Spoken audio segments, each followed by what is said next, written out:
अस्सलाम वालेकुम एवरीवन, कैसे हैं आप सब। उम्मीद करती हूँ बिल्कुल ठीक ठाक और खैरियत से होंगे। अच्छा, तो हम जो है अपना पाइथन का लेकर चल रहे थे कि हमने प्रैक्टिस करनी थी और हमने आई थिंक जो है पाइथन बोल रही हूँ एजेंटिक एआई का हम लेकर चल रहे थे। और हमने यहाँ पर एक फ़ोल्डर भी बनाया था एजेंटिक एआई का, जिसके अंदर हमने 2 क्लासेस देखी थी। एक के अंदर हमने नॉर्मल चीज़ें देखी थी और दूसरे के अंदर हमने जो है वो हैंड्स ऑफ का कॉन्सेप्ट देखा था और कुछ एडवांस चीज़ों को देखा था। तो आज हम इसी के अंदर एक न्यू फोल्डर बनाते हैं और इसके अंदर हम पास करते हैं क्लास 3, ठीक है। और इस फोल्डर के साथ हम आ जाते हैं अपने VS कोड में और आज हम देखेंगे टूल्स को और कोशिश करेंगे कि टूल्स के सारे ही टॉपिक जो हैं वो हम कवर करें। टूल्स के अंदर हमारे पास क्या क्या चीज़ें आ जाती हैं, उन सब चीज़ों को जो है वो हम देखेंगे। तो आज का टॉपिक जो है वो हमारा टूल होने वाला है। तो सबसे पहले हम क्या करते हैं, अपना एक प्रोजेक्ट बना लेते हैं। मैं लिखूँगी UV init। मेरे पास मेरा प्रोजेक्ट जो बन चुका है, उसके बाद मैं वर्चुअल एनवायरनमेंट बनाऊँगी।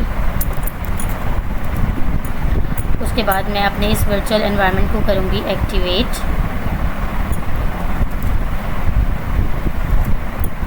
ठीक है। साथ में हमारे पास जो है वो क्या आ जाएगा, अब हमने करनी है अपनी इंस्टॉलेशन। तो मैं करती हूँ UV ऐड OpenAI एजेंट्स और साथ में मुझे python.env भी करनी है, तो मैं python.env को भी कर लेती हूँ यहाँ पर ऐड, ठीक है। जब तक हमारी इंस्टॉलेशन हो रही है, जब तक हम क्या करते हैं अपनी API वगैरह की हमें जो है वो सेट करनी होगी। तो हम बेसिकली क्या काम करते हैं, हम करते हैं कि हम अपनी env की फ़ाइल बनाते हैं और अपनी जेमिनी की जो है वो लेकर यहाँ पर आते हैं और साथ ही हम अपनी कॉन्फ़िग की फ़ाइल भी बनाते हैं। .env की हमने फ़ाइल बनाई। अब यहाँ पे मुझे चाहिए जेमिनी की API की,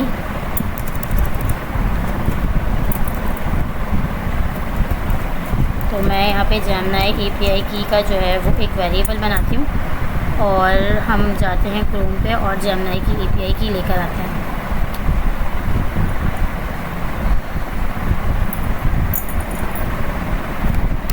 अच्छा, क्रोम पे हम आ चुके हैं, तो हमें यहाँ पे जेमिनी की API की चाहिए।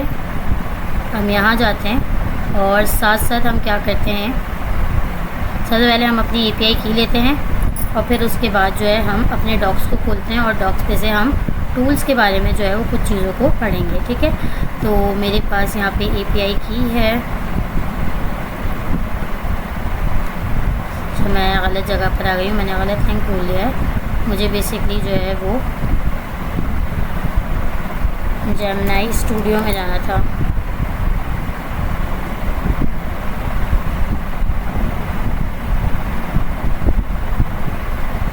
ठीक हो गया। अब मैं यहाँ पे जाती हूँ Gemini API go to Google AI studio और यहाँ से मुझे जो है मैं जाती हूँ गेट API की। नीचे आऊँगी तो यहाँ पे मेरे पास काफ़ी सारी API कीज़ बनी हुई है। मैं इसको कॉपी करती हूँ और इसको अपने प्रोजेक्ट के अंदर लेकर आ जाती हूँ, ठीक है। मेरी जेमिनी की API की जो है वो सेट हो गई है। अच्छा, मुझे यहाँ पे OpenAI की API की भी चाहिए होगी, क्योंकि हमारे पास अभी हम डॉक्यूमेंटेशन देखेंगे तो वहाँ पे हम देखेंगे कि हमारे पास टूल्स जो हैं वो कितनी तरह के होते हैं। तो अभी के लिए फ़िलहाल इस वेरिएबल को मैं एम्प्टी छोड़ रही हूँ, ठीक है, लेकिन बाद में मैं इसकी जो वैल्यू है वो इसके अंदर डाल दूँगी। अब हम आते हैं गूगल पे और यहाँ पर आके हम अपना ऑफिशियल जो डॉक्यूमेंट है उसको भी खोल लेते हैं।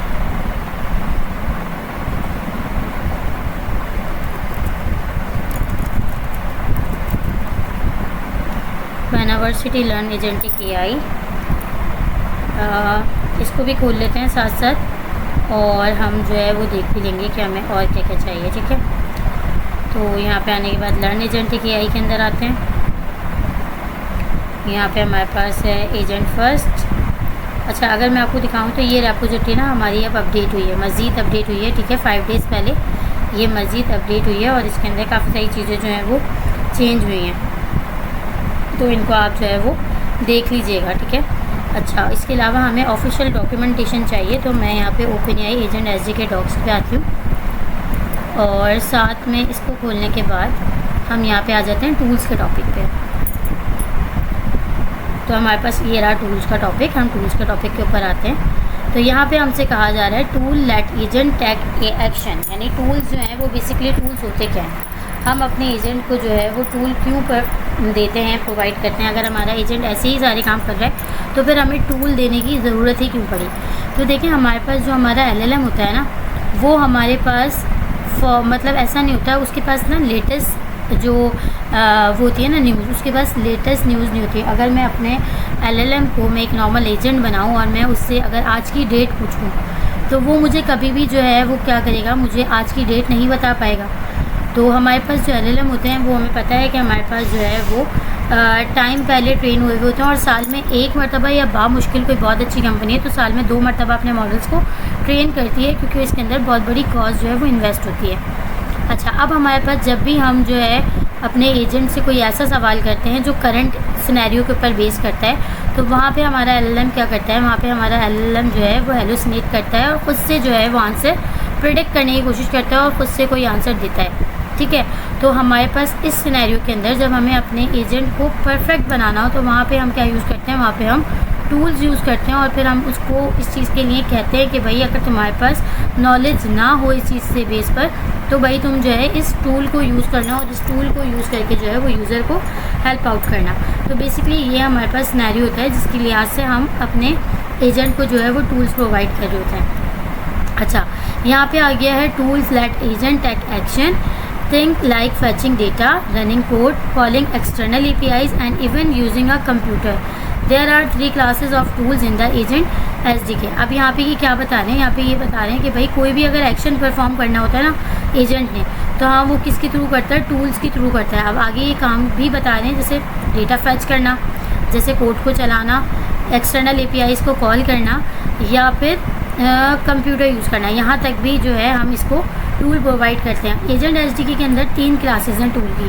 कौन कौन सी क्लासेस हैं? सबसे पहली क्लास है होस्टेड टूल्स। अब होस्टेड टूल्स क्या हैं? होस्टेड टूल्स जो हैं वो हमारे बिल्ट इन टूल्स हैं जो हमें जो हमारा OpenAI है वो बिल्ट इन हमें दे रहा है, यानी खुद उसने बना के कुछ टूल्स रखे हुए और वो हमें जो है वो टूल्स प्रोवाइड कर रहा है। बस इसके लिए सिर्फ़ और सिर्फ जो है एक क्या होना चाहिए, इसके लिए आपको सिर्फ किस चीज़ की रिस्ट्रिक्शन है, सिर्फ और सिर्फ इस चीज़ की रिस्ट्रिक्शन है कि अगर आपको होस्टेड टूल यूज़ करने हैं तो उसके लिए आपके पास OpenAI की API की होनी चाहिए। अगर आपके पास OpenAI की API की होगी तो आप होस्टेड टूल्स को जो है वो यूज़ कर सकते हैं। आज हम इंशाल्लाह अपनी वीडियो में होस्टेड टूल्स को भी यूज़ करके देखेंगे कि होस्टेड टूल्स को यूज़ करने का क्या तरीक़ेकार होता है। ठीक है, तो हमने यहाँ पे जो है वो होस्टेड टूल्स बता दिया कि होस्टेड टूल्स कौन से हैं। These run on LLM server alongside the AI models. OpenAI offer retrieval web search and computer use as hosted tool. इसने बता दिया कि भाई यहाँ पे जो है वो AI मॉडल्स के अंदर जो है वो आपको होस्टेड टूल्स भी प्रोवाइड किए जा रहे हैं, जो जिसके अंदर ये बता रहे हैं कि भाई वेब सर्च हो गया और कंप्यूटर को भी आप कंप्यूटर टूल भी है एक इनका जिसे आप होस्टेड टूल के तौर पे यूज़ कर सकते हैं। दूसरी चीज़ हमारे पास आती है function calling. Function calling basically हमारे पास क्या होती है? फंक्शन कॉलिंग हमारे पास ये होती है, these allow you to use any Python function as a tool. Function tool के अंदर हम क्या करते हैं कि हम कोई भी अपना पाइथन का नॉर्मल फंक्शन बनाते हैं और उसके ऊपर हम एक अदर डेकोरेटर लगा के उसको क्या कर देते हैं, टूल के अंदर कन्वर्ट कर देते हैं और टूल के अंदर कन्वर्ट करके उस फंक्शन को हम अपने एजेंट के पास जो है वो पास कर देते हैं और फिर हमारा एजेंट जो है वो उसे एज अ टूल यूज़ कर सकता है। ठीक है, तो ये हमारे पास फंक्शन कॉलिंग होती है। थर्ड में हमारे पास है एजेंट एज टूल। अब एजेंट एज टूल क्या है? एजेंट एज टूल के अंदर ये है, this allow you to use an agent as a tool allowing agent to call other agents without handing off to them. ठीक है, यहाँ पे एजेंट एज टूल जो है वो क्या है? एजेंट एज टूल के अंदर हम एजेंट बना के जो है वो अपने मेन एजेंट को एज अ टूल जो है वो दूसरे एजेंट प्रोवाइड करते हैं और वहाँ पे हम जो है अपने एजेंट से अपने काम परफॉर्म करवा सकते हैं और उसके लिए हमें हैंड ऑफ्स करने की भी ज़रूरत नहीं है। यानी कि अगर हम चाह रहे हैं कि हम हैंड ऑफ ना करें, जो हमारे पास अथॉरिटी है वो हमारे ही हाथ में रहे, तो फिर हम उस सिनेरियो के अंदर क्या कर सकते हैं? हम उस सिनेरियो के अंदर ये कर सकते हैं कि हम एजेंट्स को दूसरे एजेंट में एज अ टूल बनाकर पास कर दें। तो उससे होता है क्या है, हैंड्स ऑफ में हमने देखा था और बहुत डिटेल में देखा था कि हैंड ऑफ के अंदर क्या होता है कि भाई अगर कोई एक एजेंट जो है वो किसी दूसरे एजेंट को टास्क डेलीकेट करता है तो फिर उसकी अथॉरिटी जो होती है वो ख़त्म हो जाती है और फिर जो फाइनल आउटपुट देने की जिम्मेदारी होती है वो किसकी होती है? जिसको टास्क डेलीकेट किया जाता है उस एजेंट की जिम्मेदारी होती है कि उसने यूज़र को फाइनल आउटपुट देना होता है। तो जो मेन एजेंट होता है उसकी ज़िम्मेदारी हैंड ऑफ के बाद ख़त्म हो जाती है। लेकिन एजेंट एज टूल के अंदर ऐसा नहीं होता। एजेंट एज टूल के अंदर हम अपने एजेंट को जब एज अ टूल यूज़ करते हैं तो वहाँ पर जो हमारा फाइनल आउटपुट मिलता है वो हमें अपने मेन एजेंट के थ्रू ही मिलता है। यानी एजेंट हमें जो भी जवाब देगा जिसे हमने एज अ टूल इस्तेमाल किया है वो जवाब जो है हमारा LLM के पास जाएगा और LLM उसे फाइनल आउटपुट बनाकर जो है हमारे मेन एजेंट के थ्रू ही यूज़र तक पहुंचाएगा। तो ये थोड़ा सा डिफरेंस होता है हमारे पास एजेंट एज टूल में और हैंड्स ऑफ के अंदर। हैंड्स ऑफ के अंदर हमें फाइनल आउटपुट जो है वो हैंड्स ऑफ किए हुए एजेंट से मिलता है, जबकि एजेंट एज टूल में हमें फाइनल आउटपुट हमारे जो हमारा मेन एजेंट होता है उसकी तरफ से मिलता है और जो उसकी अथॉरिटी होती है वो उसके हाथ में रहती है। हैंड ऑफ के बाद अथॉरिटी ख़त्म हो जाती है और हैंड ऑफ अगर ना करें, एजेंट को एज अ टूल यूज़ करें तो अथॉरिटी जो है वो मेन एजेंट के हाथ में रहती है। तो ये चीज़ हो गई, ठीक है। अब यहाँ पे इन्होंने होस्टेड टूल्स का बताया हुआ है। कुछ होस्टेड टूल्स जो है वो इन्होंने बताए में, जैसे वेब सर्च टूल है, फाइल सर्च टूल है। वेब सर्च टूल नाम से ही ज़ाहिर है कि भाई ये वेबसाइट को सर्च करेगा। फाइल सर्च टूल बेसिकली क्या करता है कि आपकी जो है फ़ाइल की सर्चिंग करता है। अब हमारे पास जो है इसके अंदर अगर हम बात करें सिनेरियो बेस, तो हमारे पास जो है ये वाली बात हो सकती है कि भाई जब हमारे पास वेब सर्च टूल था तो फिर हमें क्यों ज़रूरत पड़ी फाइल सर्च टूल की। तो यहाँ पे इसका कॉन्सेप्ट सीधा सा ये है कि भाई अगर हमें वेबसाइट सर्च करवानी है तब तो हम जो है वेब सर्च को यूज़ करेंगे, लेकिन अगर हमें अपनी किसी कस्टम फाइल के अंदर से डेटा फैच करवाना है या उसमें से इंफॉर्मेशन निकलवानी है तो वहाँ पे हम फाइल सर्च टूल को यूज़ करेंगे। इसी तरह कंप्यूटर टूल आ गया, कोड इंटरप्रेटर टूल आ गया, होस्टेड MCP टूल आ गया, इमेज जनरेशन टूल आ गया, लोकल शेल टूल आ गया। तो ये सारे हमारे पास बिल्ट इन टूल्स हैं, लेकिन इसके लिए इनको यूज़ करने के लिए शर्त क्या है कि हमारे पास OpenAI की API की होनी चाहिए। तो हम अपनी OpenAI की API की लगा के इनको रन करके देखेंगे कि इनको रन किस तरह से कर सकते हैं, ठीक है। अच्छा, उसके बाद हमारे पास आ जाती है भाई यहाँ पे इन्होंने फाइल सर्च टूल की जो है वो थोड़ी सी एग्जाम्पल दी हुई है। इन्होंने बताया हुआ है कि भाई क्या करा हुआ है इन्होंने, from agents import agent file search tool, इस तरह से यहाँ पे इंपोर्ट किया जाएगा। वेब सर्च टूल भी इंपोर्ट किया जाएगा। उसके बाद इन्होंने एजेंट बनाया है टूल के अंदर, इन्होंने वेब सर्च को कॉल कर दिया है। फाइल सर्च को कॉल करके इन्हें बताया है मैक्स नंबर रिज़ल्ट कितना होना चाहिए, मतलब इसको कस्टमाइज़ किया है इन्होंने ना। यहाँ पे इसको बताया है कि भाई आपका मैक्स नंबर रिज़ल्ट जो है वो इतना होना चाहिए और वेक्टर स्टोर आईडी हमें पास करनी पड़ती है। तो वो इन्होंने यहाँ पर जो है वो पास की हुई है कि वेक्टर स्टोर आईडी जो है वो क्या होनी चाहिए। तो ये हो गया बेसिकली हमारा, ठीक है। अच्छा, हम अभी अपनी फ़ाइल पर आते हैं और हम अपने कोड के ऊपर इम्प्लीमेंटेशन करते हैं। हमने ENV की फ़ाइल के अंदर जेमिनी की फ़ाइल रख दी है, जेमिनी की की रख दी है। अब हम अपनी कॉन्फ़िग की फ़ाइल बनाते हैं और इसके अंदर कुछ कॉन्फ़िगरेशन करते हैं। अपनी मेन फ़ाइल के अंदर हम सिर्फ जो हमारा मेन कोड होगा वो लिखेंगे, बाकी जितनी भी कॉन्फ़िगरेशन हमें करनी है वो सब हम कहाँ रखेंगे, अपनी कॉन्फ़िग की फ़ाइल के अंदर रखेंगे। अच्छा, अब हमारे पास यहाँ पे सबसे पहले जो है वो हमें क्या चाहिए, हम सबसे पहले करेंगे बिल्ट इन। मैंने आप लोगों को रूल बताया था कि हमारे पास जो है वो कुछ रूल्स होते हैं इंपोर्ट करने के। तो सबसे पहले हम अपने जो बिल्ट इन मेथड्स होते हैं या बिल्ट इन मॉड्यूल्स होते हैं उनको इंपोर्ट करते हैं। तो हमारे पास यहाँ पे क्या है, इंपोर्ट OS जो कि बिल्ट इन है। इसके अलावा हमारे पास जो है वो हम करवाएंगे फ्रॉम .env इंपोर्ट load.env, ठीक है, हमने ये करवा लिया। उसके बाद अब हमें क्या चाहिए, अच्छा ये हमारे पास जो है वो ये एरर नहीं है भाई, मैंने आप लोगों को पहले ही बताया था कि मेरे पास एक्सटेंशन जो है वो इंस्टॉल हुई है तो ये उसकी वजह से आता है। अब यहाँ पे मुझे क्या चाहिए, यहाँ पे मुझे चाहिए फ्रॉम एजेंट्स इंपोर्ट, क्या क्या चाहिए मुझे, सबसे पहले मुझे चाहिए एसिंग OpenAI,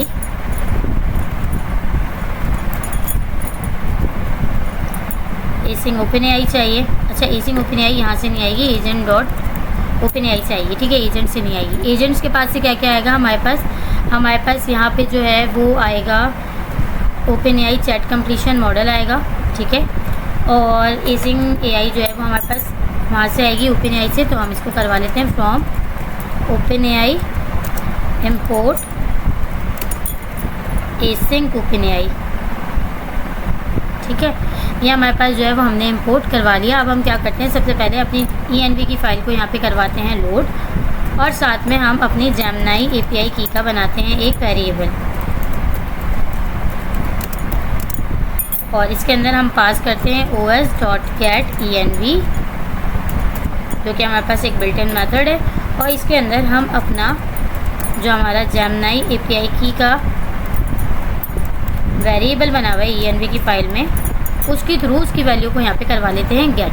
ठीक है, अब हमें क्या बनाना है, एक्सटर्नल क्लाइंट बनाना है। तो मैं एक एक्सटर्नल क्लाइंट बनाती हूँ, क्योंकि मुझे पता है कि मुझे जो है वो क्लाइंट चाहिए, और क्लाइंट जो है वो हम एसिंग OpenAI के रैपर के अंदर रैप करके देते हैं। ठीक है, ताकि उसे जो है वो एसिंग OpenAI के क्लाइंट की तरह ही ट्रीट करे। ठीक है, तो हम एसिंग OpenAI के अंदर देते हैं। इसके अंदर हमें 2 चीज़ें देनी होती हैं। सबसे पहले हमारे पास आती है API की, जो कि हमारे पास है हमारी जेमिनी की API की, जिसके अंदर अपनी API की हमने रखी है। उसके बाद यहाँ पर आता है हमारे पास बेस URL। ठीक है, और बेस URL में हमारे पास इसका बेस URL है https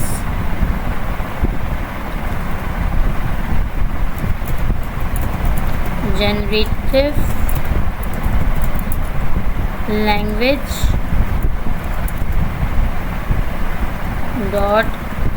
.google API.com /v1 beta OpenAI। I think यही है हमारे पास, अगर मैं गलती नहीं करी तो। हम एक काम करते हैं कि हम इसको एक मरतबा चेक कर लेते हैं। ठीक है, चेक करने का तरीका हमारे पास क्या होगा,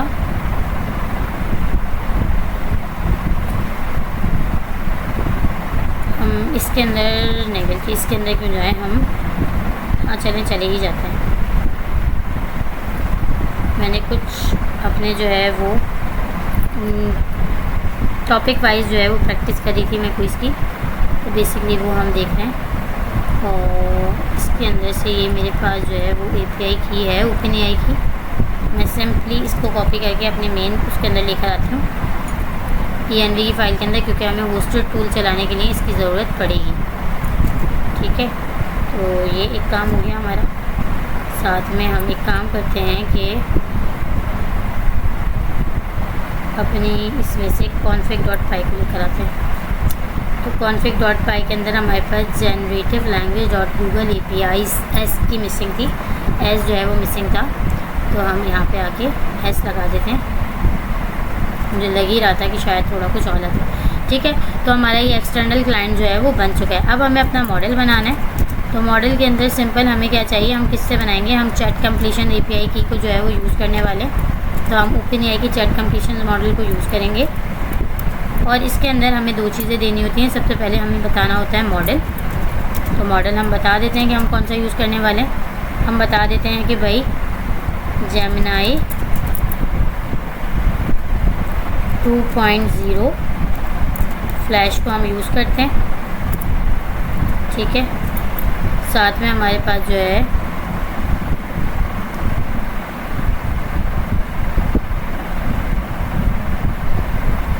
ये हमारे पास मॉडल आ गया।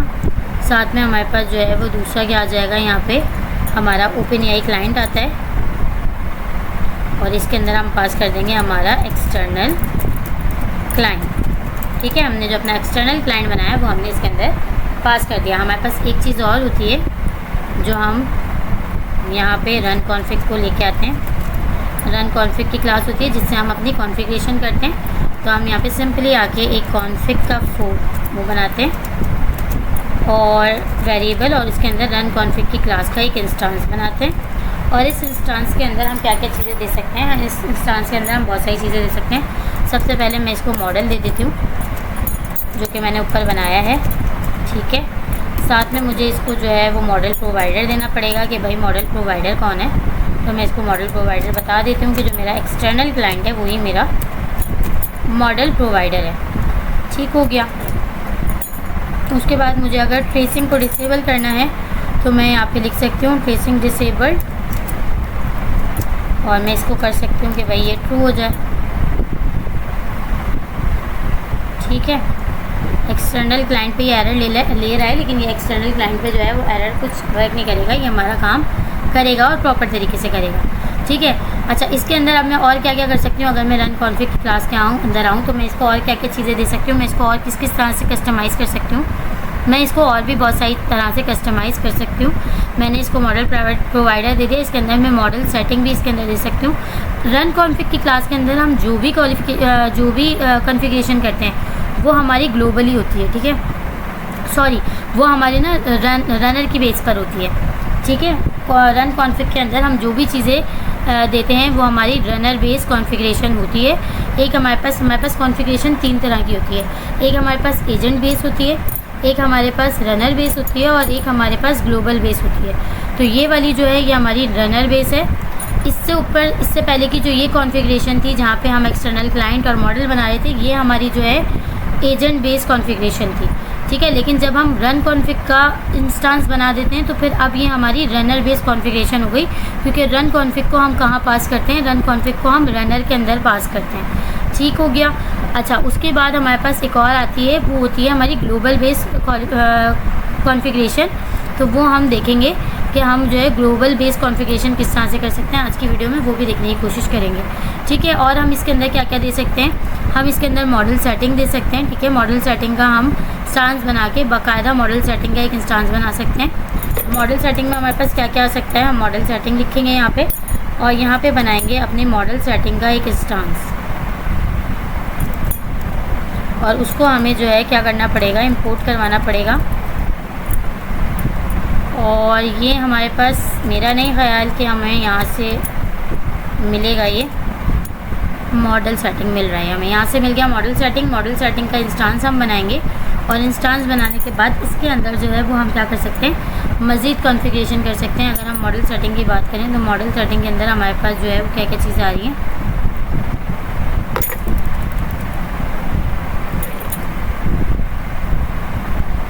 मॉडल सेटिंग्स, और मॉडल सेटिंग के अंदर हमारे पास क्या क्या चीज़ें आ रही हैं। मॉडल सेटिंग में हमारे पास टेम्परेचर आ रहा है। अच्छा, टेम्परेचर जो होता है वो क्या होता है, टेम्परेचर की जो हमारे पास मैक्स लिमिट होती है वो 0.1 से लेके 2.0 तक होती है, ठीक है। और इसके अंदर सिंपल हम क्यों यूज़ करते हैं टेम्परेचर को अगर हम यूज़ करते हैं तो हमारा एलएलएम जो हमें आंसर देता है ना वो और ज़्यादा क्रिएटिव होकर देता है, यानी कि बहुत ज़्यादा हमारे पास जो है वो फॉर्मेट हुआ हुआ और बहुत अच्छा रिस्पॉन्स हमें जो है वो एलएलएम दे रहा होता है। टॉप पी के अंदर भी आंसर से ही रिलेट बात होती है, लेकिन इसके अंदर क्या होता है कि यहाँ पे ना आपके टोकन्स भी आई थिंक काउंट हो रहे होते हैं। अच्छा, इसके बाद हमारे पास फ्रीक्वेंसी पेनल्टी है, उसके बाद प्रेजेंस पेनल्टी है। टूल चॉइस के अंदर हम बेसिकली टूल चॉइस के अंदर हम बता रहे होते हैं हमारे पास इसके अंदर 4 चीज़ें होती हैं टूल चॉइस में, ऑटो, नन, रिक्वायर्ड और एक होता है कि अगर हम स्पेसिफिक नाम से कोई टूल देना चाहें। तो यहाँ पे टूल चॉइस के अंदर हमारे पास जो बाय डिफ़ॉल्ट होती है ना वो हमारे पास नन होती है, ठीक है। टूल चॉइस जो है कि भाई टूल को कॉल करवाना है या नहीं करवाना, तो यहाँ पे हमारे पास जो है वो बाय डिफ़ॉल्ट अगर आ रही होती है तो वो ऑटो आ रही होती है और एलएलएम खुद ही डिसाइड कर रहा होता है कि उसने जो है वो टूल को कॉल करना है या नहीं करना। अगर हम नन सेट कर देते हैं तो उसका मतलब ये होता है कि हमने भले उसे 100 टूल्स दिए हों, लेकिन वो अब जो भी आंसर देगा वो अपनी बुनियाद पर देगा, वो टूल को कॉल नहीं करेगा।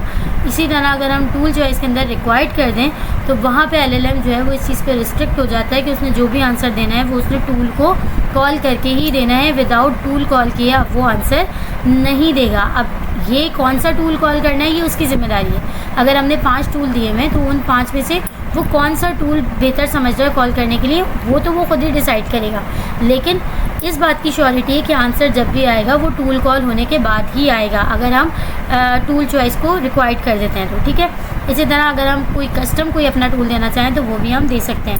पैरेलल टूल चॉइस के अंदर हमारे पास क्या होता है कि भाई हमें टूल कॉल पैरेलल वे में टूल कॉल करवाने हैं, यानी एक से ज़्यादा अगर टूल कॉल हो रहे हैं तो क्या वो करवाने हैं या नहीं करवाने। तो यहाँ पर हमारे पास जो है वो नन आता है, डिफ़ॉल्ट में नन है, लेकिन बूलियन में हम इसको ट्रू फॉल्स करके कस्टमाइज़ करते हैं।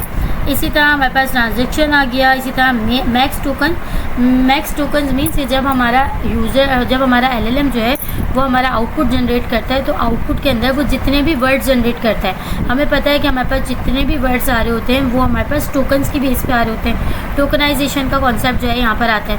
तो यहाँ पे मैक्स टोकन्स के अंदर हम इसे टोकन्स बता सकते हैं कि भाई इतने टोकन्स को यूज़ करके ही आपने हमारा आंसर जो है वो हमें देना है, यानी कि इतने टोकन्स को यूज़ करके आपने यूज़र का आंसर देना है। तो यहाँ पे आप जो है वो टोकन्स को सेट कर सकते हैं।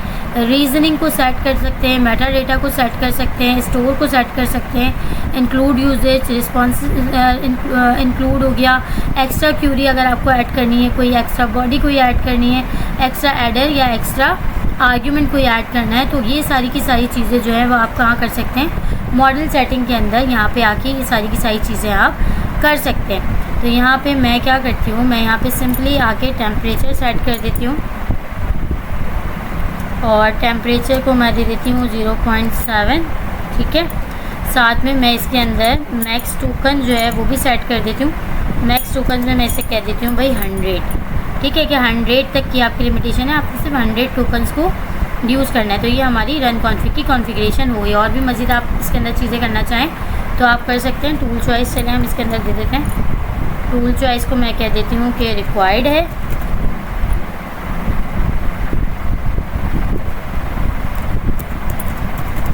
ठीक है, ये स्ट्रिंग फॉर्मेट में ही जाएगा। तो ये भी चीज़ हमारे पास कॉन्फ़िगरेशन की हो गई। अब हम आते हैं अपने main.py के अंदर और यहाँ पे आके हम बनाते हैं अपना मेन कोड जो है वो हम आके इसके अंदर लिखते हैं। तो सबसे पहले मुझे क्या चाहिए, मुझे यहाँ पे अपनी कोई बिल्ट इन चीज़ तो नहीं चाहिए, लेकिन हाँ जो मेरा कस्टम कॉन्फ़िगरेशन मैंने की है वो मुझे चाहिए। तो मैं यहाँ पे करूँगी from config import config,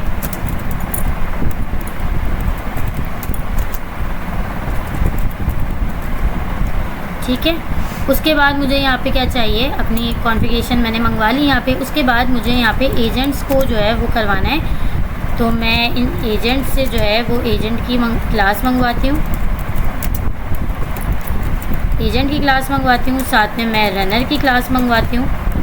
runner की क्लास मंगवाने के बाद मुझे यहाँ पे और क्या चाहिए, मुझे वेब सर्च चाहिए। तो मैं वेब सर्च टूल को मंगवा लेती हूँ, ठीक है। और साथ में मैं अगर फाइल सर्च टूल को भी मंगवाऊँ तो मैं फाइल सर्च टूल भी यहाँ पे मंगवा लेती हूँ, ठीक है। अभी फ़िलहाल के लिए और एक मुझे फंक्शन टूल चाहिए, तो मैं क्या करती हूँ, फंक्शन टूल को भी यहाँ पे मंगवाती हूँ। अच्छा, ये इनके कलर से ही ज़ाहिर हो रहा है कि जो ग्रीन में आ रही हैं वो हमारे पास क्लासेस हैं और जो हमारे पास येलो में आ रहा है ये हमारे पास कोई फंक्शन है, ठीक है। तो अब सिंपली मुझे क्या करना है, सबसे पहले मैं अपना मेन एजेंट बना लेती हूँ। तो मैं करती हूँ सिंपल एजेंट, इसको क्लास देती हूँ एजेंट की, ठीक है। और यहाँ पे इस एजेंट का बनाती हूँ मैं इंस्टांस, ठीक है। इस एजेंट को मैं इंस्टांस बनाती हूँ। तो सबसे पहली चीज़ जो मुझे इसके अंदर पास करनी है वो है मेरे पास नेम, ठीक है। अगर मैं इसको नेम पास नहीं करूँगी तो ये मेरा एजेंट जो है वो चलेगा ही नहीं, यहाँ पे मुझे जो है वो एरर देगा। एरर क्यों दे रहा है ये मुझे एरर इसलिए दे रहा है कि हमारे पास एजेंट की क्लास के अंदर जो हमारा नेम का पैरामीटर है ना वो रिक्वायर्ड है।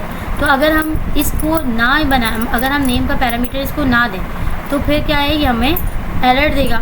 तो यहाँ पे हमारे पास नेम का पैरामीटर जो है वो रिक्वायर्ड है। अच्छा, रिक्वायर्ड का मतलब ये नहीं कि आपने लाजमी इसको नाम देना है, लेकिन आपने नेम का पैरामीटर पास करना है, भले आप इसके अंदर खाली स्ट्रिंग दें, कोई मसला नहीं, लेकिन आपको इसका पैरामीटर जो है वो लाजमी पास करना ही करना है। अगर आप इसका एट्रीब्यूट पास नहीं करेंगे तो ये आपको एरर देगा। तो मैं फ़िलहाल के लिए यहाँ पर जो है वो इसको नाम दे देती हूँ, असिस्टेंट का ही नाम दे देते हैं हम इसको, ठीक है।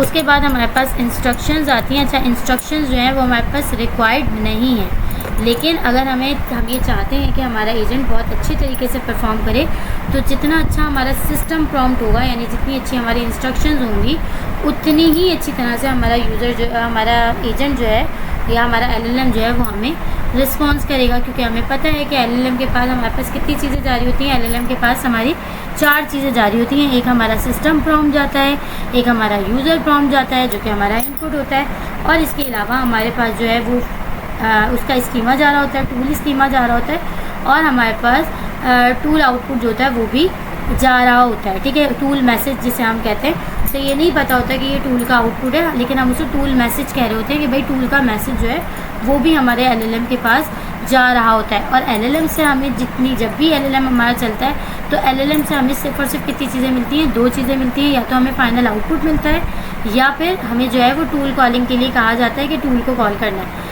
एलएलएम से जब भी रिस्पॉन्स आता है तो उसके अंदर सिर्फ 2 ही चीज़ें आती हैं, या तो फाइनल आउटपुट आएगा, अगर फाइनल आउटपुट नहीं आया तो फिर दूसरी चीज़ जो होगी वो टूल कॉलिंग होगी कि भाई टूल को कॉल करो। तो यहाँ पे आके हम जो है इसको दे देते हैं instruction, you are a helpful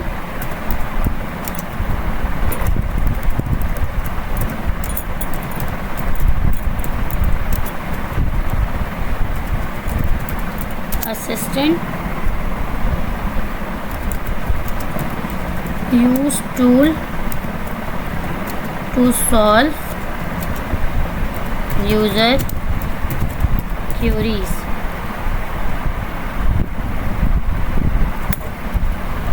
always use tool to solve user queries. ठीक है, उसके बाद हमने यहाँ पे क्या पास करने हैं, टूल्स पास करने हैं। अब टूल्स जो हैं वो हमारे पास किस में जाते हैं, लिस्ट में जाते हैं। क्यों? क्योंकि टूल हमारे पास एक भी हो सकता है और एक से ज़्यादा भी हो सकते हैं। तो यहाँ पे हमारे पास कौन कौन सी चीज़ें आ रही हैं। सबसे पहला टूल जो हमने बाय डिफ़ॉल्ट हमारे पास ओपन एआई का है, वो हमारे पास है वेब सर्च। वेब सर्च को कॉल करना पड़ता है हमें, ठीक है, क्योंकि ये बिल्ट इन है तो इसलिए इसको कॉल करना पड़ेगा। उसके बाद हमारे पास जो है वो है file search. File search tool को कॉल करेंगे तो फाइल सर्च टूल जो है वो अपने अंदर दो चीज़ें हमसे मांगेगा। ठीक है, तो हमें इसके अंदर वो चीज़ें इसको देनी पड़ेंगी। सबसे पहले हमें इसके अंदर क्या चीज़ें देनी पड़ेंगी, देखते हैं हम हमारे फाइल सर्च टूल के अंदर क्या क्या है।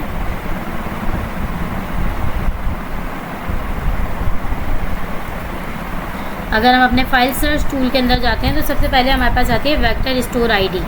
ठीक है, उसके बाद हमारे पास आता है मैक्स नम रिज़ल्ट आता है, फिर हमारे पास आता है इंक्लूड सर्च रिज़ल्ट आ जाता है, रैंकिंग ऑप्शन आ जाता है, फ़िल्टर आ जाता है। ठीक है, तो हमारे पास ये सब चीज़ें जो हैं वो आती हैं। तो हम यहाँ पे जो है वो मैक्स नम रिज़ल्ट पास कर देते हैं एक।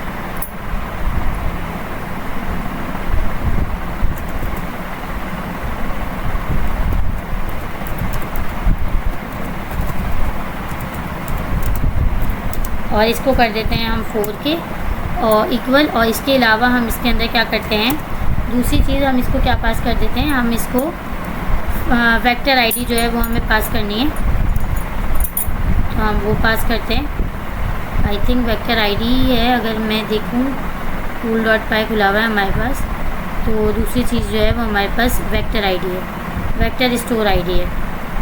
तो इस प्रॉपर्टी को यहीं से करते हैं कॉल।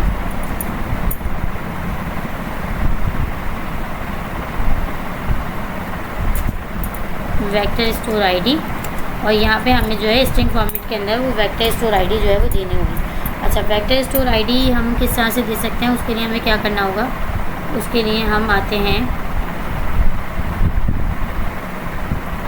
अपनी ओपन एआई पे आते हैं। ओपन एआई स्टूडियो जो है हमारे पास, ओपन एआई एपीआई वाला जो है इसके अंदर आ जाते हैं। यहाँ पे आने के बाद सिंपली हम क्या करते हैं,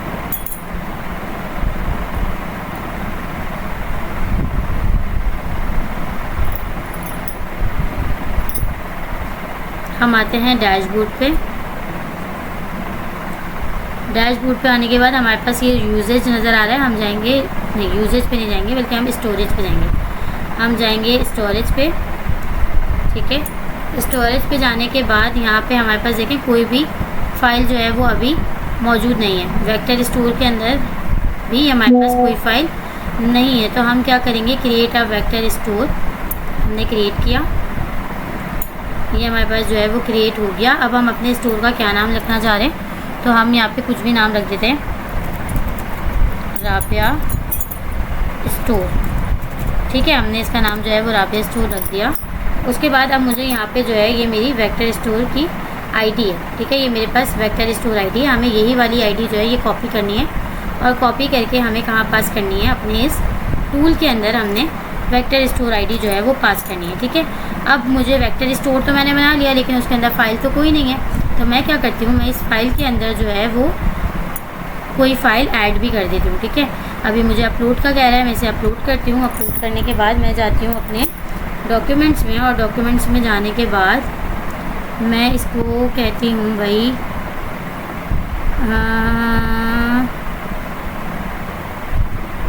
open AI agent SDK MCQs, मैंने कुछ एमसीक्यूज़ बनाए हुए थे, तो मैं इसको वो जो है वो एमसीक्यूज़ यहाँ पे पास कर देती हूँ। ठीक है, मैंने इसको एमसीक्यूज़ वो पास कर दिए।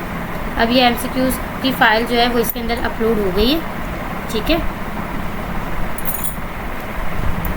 वो मैंने जो है वो इसके अंदर अटैच कर दी है। ठीक है, मैंने इसको अटैच कर दिया। इसके अंदर जो है वो फ़ाइल अटैच हो चुकी है। अगर मैं यहाँ जाऊँ तो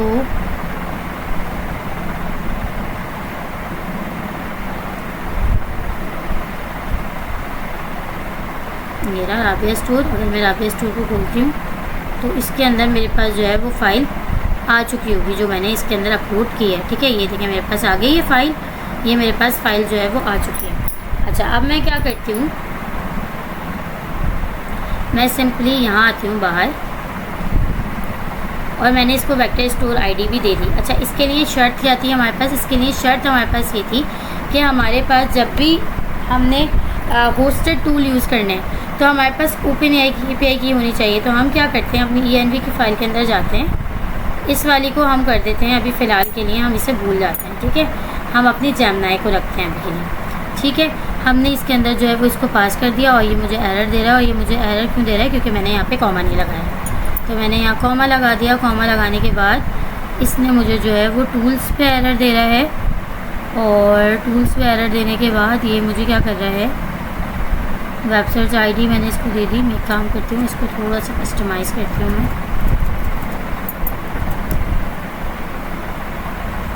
और ये मुझे यहाँ पे टूल्स को एरे में ले रहा है। इसका ना एक काम करते हैं, हम इसका सिंटैक्स देख लेते हैं कि हमारे पास और तो कोई चीज़ नहीं थी जो हमारे पास आनी थी। हम वापस आते हैं अपने SDK पर। तो यहाँ पे हमें जो है वो बताया हुआ है भाई टूल है, टूल के अंदर एरे के अंदर हमें वेब सर्च देना है, फिर हमें फ़ाइल सर्च टूल देना है। ठीक तो है, फ़ाइल सर्च टूल को हमने कॉल करना है, वेब सर्च टूल को कॉल करना है, और यहाँ पे हमने वेक्टर आईडी देनी है, फिर हमने कॉमा लगाना है इसके बाद। अच्छा,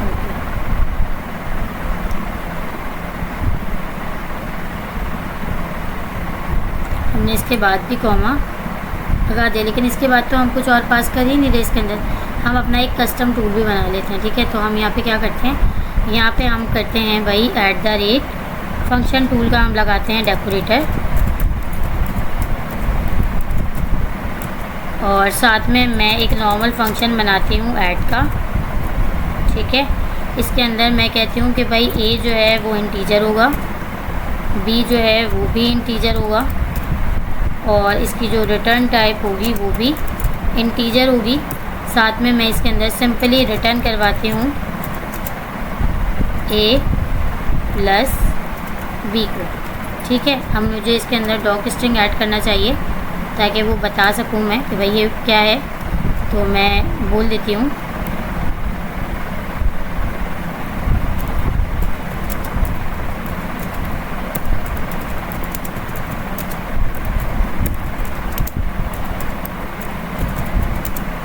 नंबर्स।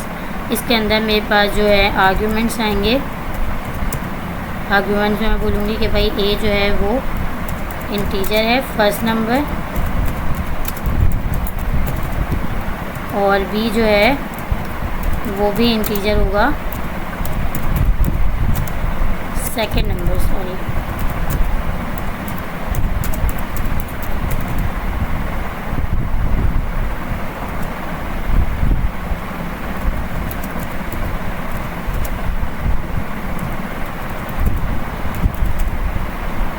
ठीक है, अब मैंने इसको रिटर्न भी करवा दिया है, और मैं अब इसके अंदर जो है वो अपना ये वाला टूल भी पास कर देती हूँ। ठीक है, ऐड का टूल भी मैंने इसके अंदर पास कर दिया। टूल्स था, टूल्स के अंदर हमारे पास जो है वो हमने ये सब चीज़ें दे दी। अब ये एरर मुझे देख क्यों रहा है, मुझे ये चीज़ समझ में नहीं आ रही। वेब सर्च टूल में लोकेशन देनी है, सर्च कॉन्टेक्ट साइज़ देना है, लो मीडियम हाई। अच्छा, ये कह रहा है कि भाई आपको यूज़र लोकेशन देनी है वेब सर्च टूल के अंदर। ये क्या बात की भाई, यूज़र लोकेशन, चले मैं दे देती हूँ इसको। यूज़र लोकेशन मेरी है Karachi,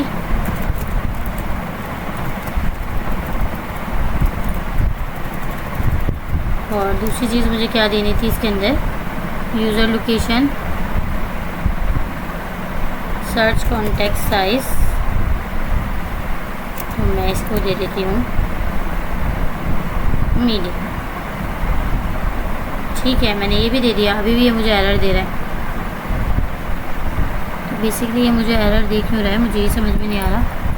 web search tool, file search tool, function tool can not be assign to parameter tools of type list tool in function init. अच्छा, ये कह रहा है कि भाई आप इसको टूल्स में पास नहीं कर सकते। तो हम एक काम करते हैं कि हम ना इसके अंदर से अभी फ़िलहाल के लिए वेब सर्च टूल और वेक्टर टूल को हटाते हैं, और हम इसके अंदर सिंपली जो है वो ऐड को पास करते हैं, ठीक है। उसके बाद वेब सर्च टूल को भी हम यूज़ करके देखेंगे, वन बाय वन एक एक को यूज़ करके देखेंगे, ठीक है। हमने जो है वो कस्टम अपना टूल दे दिया।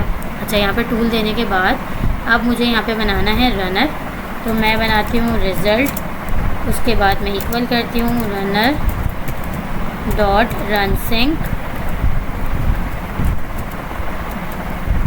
अब इसके अंदर हमारे पास 3 चीज़ें जाती हैं। सबसे पहला हमारा एजेंट जाता है, तो मैंने इसको एजेंट दे दिया। अच्छा, ये एजेंट जो होता है ना, ये किसकी वैल्यू होता है? ये हमारे पास स्टार्टिंग एजेंट की वैल्यू होता है, ठीक है। तो हमें पता होनी चाहिए कि भाई ये इसकी वैल्यू, स्टार्टिंग एजेंट जो होता है वो हमारा एजेंट होता है। फिर उसके बाद हमारे पास आता है इनपुट, जो हमारे पास यूज़र प्रॉम्प्ट होता है, और उसके अंदर हम अपना सवाल करते हैं ऐड 5 and 7, ठीक है। उसके बाद हम जो है वो कॉन्फ़िगरेशन देते हैं कि भाई कॉन्फ़िग के लिए हमें क्या है। अभी तो हम फ़िलहाल ओपनएआई यूज़ कर रहे हैं, तो हमें यहाँ पे कॉन्फ़िगरेशन देने की ज़रूरत नहीं है, लेकिन हम मॉडल ज़रूर दे देते हैं, क्योंकि मैंने आपको पहले भी बताया था कि अगर आप ओपनएआई की यूज़ कर रहे हैं और इसके अंदर आपने मॉडल नहीं दिया, तो बाय डिफ़ॉल्ट जो है ये किसको यूज़ करता है? GPT-4o को यूज़ करता है। ये आपसे क्वेश्चन हो सकता है हमारे एग्ज़ाम में ये क्वेश्चन हो कि भाई हमारे पास जो है वो बाय डिफ़ॉल्ट कौन सा कीवर्ड जो है एजेंट के अंदर रिक्वायर्ड है, ठीक है, यानी कि एजेंट की क्लास के अंदर कौन सा पैरामीटर जो है वो रिक्वायर्ड है। तो हमें पता होना चाहिए कि नेम जो है, नेम का एट्रीब्यूट वो रिक्वायर्ड है, उसके बगैर हमारा एजेंट नहीं बनता। इसी तरह से ये भी क्वेश्चन हो सकता है कि भाई ये बताओ कि कौन सी एपीआई जो है, एपीआई की हमारे पास बाय डिफ़ॉल्ट यूज़ हो रही थी। हमें पता है कि हमारे पास ओपनएआई एजेंट एसजी के अंदर 3 एपीआईज़ होती हैं। चैट कंप्लीशन एपीआई है, उसके अलावा हमारे पास जो है ना कंप्लीशन एपीआई है, इसके अलावा असिस्टेंट एपीआई है, और इसके अलावा रिस्पॉन्सिस एपीआई है। तो जब भी हम एक्सटर्नल क्लाइंट बनाते हैं, यानी कि ओपनएआई की को यूज़ नहीं करते, एक्सटर्नल क्लाइंट बनाते हैं, तो वहाँ पे जो एपीआई चल रही होती है वो कौन सी चलती है? बाय डिफ़ॉल्ट चैट कंप्लीशन की एपीआई चलती है। लेकिन अगर पूछा जाए कि ओपनएआई की बाय डिफ़ॉल्ट का जो है वो एपीआई की कौन सी है, तो बाय डिफ़ॉल्ट जो एपीआई की एसडीके यूज़ करता है वो है रिस्पॉन्सिस एपीआई, ठीक है। इसी तरह से हमसे ये भी सवाल हो सकता है कि भाई मॉडल कौन सा बाय डिफ़ॉल्ट यूज़ करता है एजेंट एसडीके, तो एजेंट जो है वो GPT-4o जो है वो हमारे पास बाय डिफ़ॉल्ट यूज़ होता है, ठीक है। तो ये भी हमसे एक छोटे छोटे से क्वेश्चन है थ्योरी बेस्ड, जो कि सवाल किए जा सकते हैं कि भाई हमसे अगर पूछा जाए तो हमें पता होना चाहिए कि क्या चीज़ बाय डिफ़ॉल्ट यूज़ हो रही है, ठीक है। तो मॉडल के अंदर हमारे पास जो है वो GPT-4o होता है, तो मैं इसको कहती हूँ GPT-4o मिनी कर देती हूँ मैं इसको, ठीक है। और यहाँ पे हमारा जो है फ़िलहाल काम हो चुका है। जेमिनी की मैं अभी यूज़ नहीं कर रही, ओपनएआई की यूज़ कर रही हूँ, या इस केस के अंदर हम जेमिनी की यूज़ कर सकते हैं, क्योंकि अभी हम होस्टेड टूल को यूज़ नहीं कर रहे। तो मैं क्या करती हूँ, मैं यहाँ पे जाके ENV के अंदर जाके इसको कमेंट आउट करती हूँ और वापस इसको जो है वो कमेंट करती हूँ, ठीक है। अब मैं main.py के अंदर आके यहाँ पे एक और एट्रीब्यूट ऐड करूँगी, एक और वैल्यू ऐड करूँगी रन कॉन्फ़िग। और यहाँ पे आने के बाद सिंपली मैं क्या कर सकती हूँ, रन कॉन्फ़िग करने के बाद मैं यहाँ पे इसके अंदर कॉन्फ़िग को पास कर दूँगी, जो मैंने कॉन्फ़िग को इंपोर्ट किया, ठीक है, जिसके अंदर मैंने अपनी सारी कॉन्फ़िगरेशन की थी, तो उसको जो है वो मैंने यहाँ पे पास कर दिया। साथ में मैं यहाँ पे मॉडल सेटिंग पास कर सकती हूँ, तो मैं यहाँ पे कहती हूँ मॉडल सेटिंग, क्योंकि मुझे पता है कि मॉडल सेटिंग जो है वो मेरे पास है यहाँ पे, तो मैं यहाँ पे इसको मॉडल सेटिंग पास करती हूँ। और साथ में यहाँ पे मॉडल सेटिंग का एक इंस्टांस बनाती हूँ। ये इंस्टांस मैंने वहाँ पे भी बनाया था, अगर आपको याद हो, अपनी कॉन्फ़िग की फ़ाइल के अंदर, ठीक है। मॉडल सेटिंग, अब मुझे इसको भी क्या करवाना पड़ेगा, इंपोर्ट करवाना पड़ेगा, तो मैं इसको करवा लेती हूँ इंपोर्ट, कोई मसला नहीं है। मॉडल सेटिंग्स को मैंने यहाँ पे इंपोर्ट करवाया, और इसके अंदर मैं क्या दे सकती हूँ, इसके अंदर ना हमारे पास टूल यूज़ बिहेवियर होता है, तो हम वो चेंज कर सकते हैं। टूल यूज़ बिहेवियर हमारे पास क्या होता है,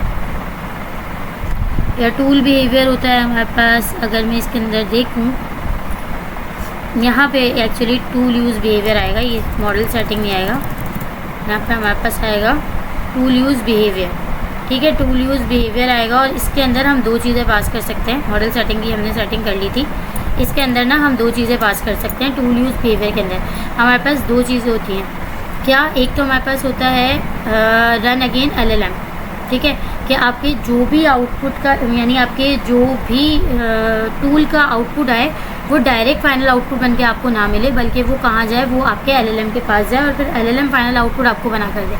लेकिन अगर आप इसको कर दें स्टॉप ऑन फर्स्ट टूल, देखिए हमें यहाँ पे बता रहा है ये इसकी 2 वैल्यूज़ हैं, बस ये 2 ही वैल्यूज़ हैं, या तो ये रन LLM अगेन लेता है या तो ये स्टॉप ऑन फर्स्ट टूल लेता है। अगर हम इसको स्टॉप ऑन फर्स्ट टूल कर देंगे तो ये हमारे पास फर्स्ट टूल को चलाने के बाद ये स्टॉप हो जाएगा और जो हमारे टूल का आंसर होगा वही हमें बाय डिफ़ॉल्ट मिलेगा। ठीक है, तो यहाँ पे जो है ये हमारे पास ये चीज़ आ गई। अब यहाँ पे argument of type list can not be assign to parameter tools of type list इस फंक्शन इन इट। अच्छा, अब यहाँ पे हमारे पास जो है वो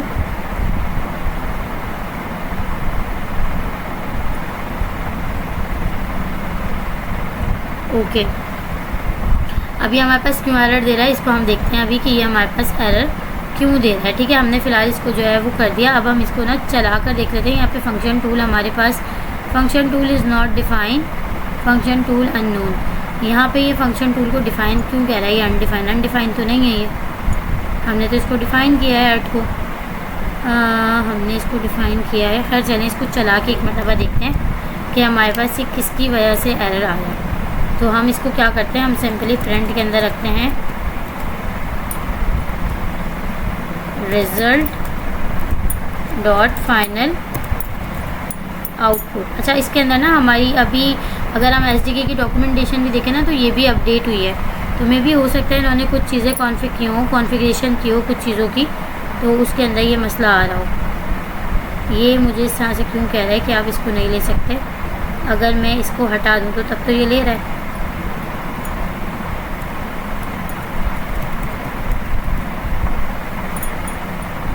नहीं, ये अभी भी इसको एरर दे रहा है, और ये एरर क्यों दे रहा है मुझे ये समझ में नहीं आ रहा।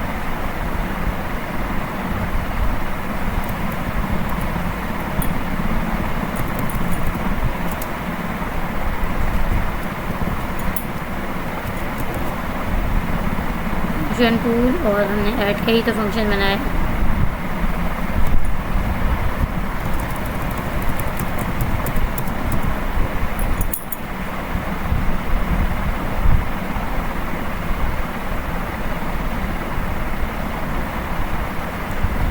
अच्छा, हम इसको एक काम करते हैं, हम इसको सेपरेट कर देते हैं वही सब चीज़ों को। जब हम एक साथ बहुत सारी चीज़ों को इंपोर्ट करवाते हैं ना तो भी हमारे पास एरर्स आ जाते हैं, तो हम सेपरेट कर देते हैं, कोई मसला नहीं है।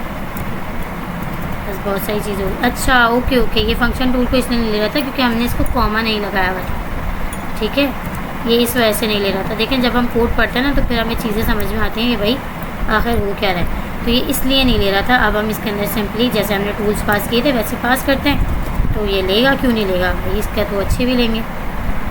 तो हम इसको ऐड दे देते हैं। अब ये जो है इसको लेगा, इक्वल लगाना भूल गए हम यहाँ पे, छोटी छोटी सी गलतियाँ, इन गलतियों के ऊपर भाई नज़र रखा करें, ये गलतियाँ नहीं होनी चाहिए।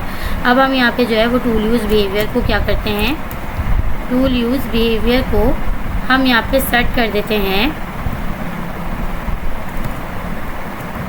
स्टॉप ऑन फर्स्ट टूल के, फर्स्ट टूल को चलाने के बाद जो है वो स्टॉप हो जाना। ठीक है, अब हम इसको चला कर देखते हैं कि हमारे पास क्या हमारा एजेंट चल रहा है या नहीं चल रहा। ठीक है, तो हम सिंपली यहाँ पर आते हैं और यहाँ पे हम करते हैं UV run main.py, देखते हैं कि हमारे पास क्या आता है। अच्छा, यहाँ पे हमारे पास जो है वो टेम्परेचर के बाद हम कॉन्फ़िग की फ़ाइल में कॉमा लगाना भूल गए हैं, तो वो हमसे यही कह रहा है कि भाई आपने तो यहाँ पे कॉमा ही नहीं लगाया है, तभी हमें जो है वो एरर भी मिल रहे थे। चलो खैर, अब लगा दिया हमने, अब देखते हैं।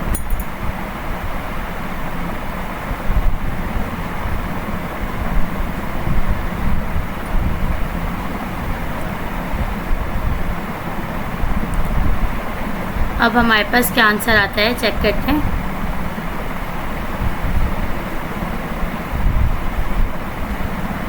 तो हमारे पास जो है वो आंसर आ गया 12। ठीक है, अभी हमारे पास जो है आंसर क्यों आया है 12, इतना सिंपल आंसर क्यों आया है, क्योंकि अगर हम देखें तो हमने अपने फंक्शन के अंदर क्या करवाया था, हमने अपने फंक्शन के अंदर सिंपल कहा था a+b।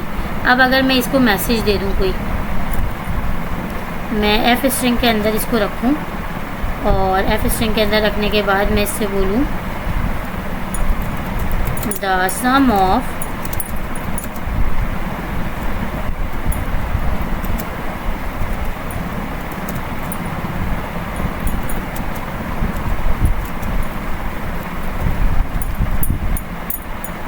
ए प्लस बी,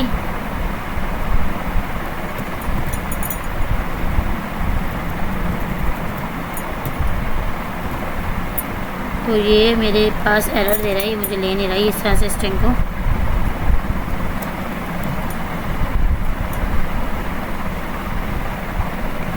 लेना तो चाहिए, इसी क्यों नहीं ले रहा।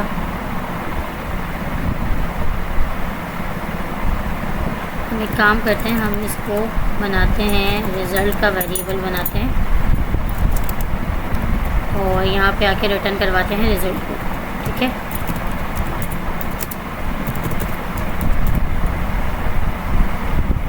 अब क्या एरर दे रहा है हमें, type string is not assign. Okay okay okay okay, यहाँ पे हमारे पास जो एरर दे रहा था ये बेसिकली इसलिए दे रहा था कि भाई ये कह रहा था कि आपने जो है कहा हुआ है कि आपके पास इंटीजर जो है वो रिटर्न होगा, तो आप जो है स्ट्रिंग को पास नहीं कर सकते। बात तो सही है, जब हमने कहा हुआ है कि ये रिटर्न इंटीजर करेगा तो फिर तो हम स्ट्रिंग नहीं पास कर सकते। अब हमने इसके अंदर स्ट्रिंग पास करा है, अब हमने बता दिया कि रिटर्न जो है वो हमारे पास स्ट्रिंग होगा। अब देखते हैं कि हमारे पास सेम यही वाली लाइन प्रिंट हो रही है या नहीं हो रही। ठीक है, वापस आते हैं, कॉल करते हैं। अब हमारे पास जो आंसर आना चाहिए वो क्या आना चाहिए, the sum of 5 and 7 is 12। तो यहाँ पे हमारे पास जो है ये बिल्कुल करेक्ट आंसर आ गया, जैसा हमने दिया था वैसे ही आ गया। अब हम एक काम करते हैं, अब हम ना सवाल चेंज करते हैं। ठीक है, मैं इससे पूछती हूँ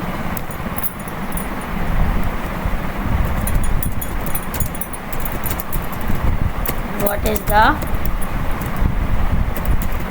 कैपिटल ऑफ पाकिस्तान। अब देखिए क्या करेगा ये, आप लोग मुझे बताएं कमेंट में कि क्या आउटपुट देगा ये, मतलब इसका आउटपुट क्या आना चाहिए।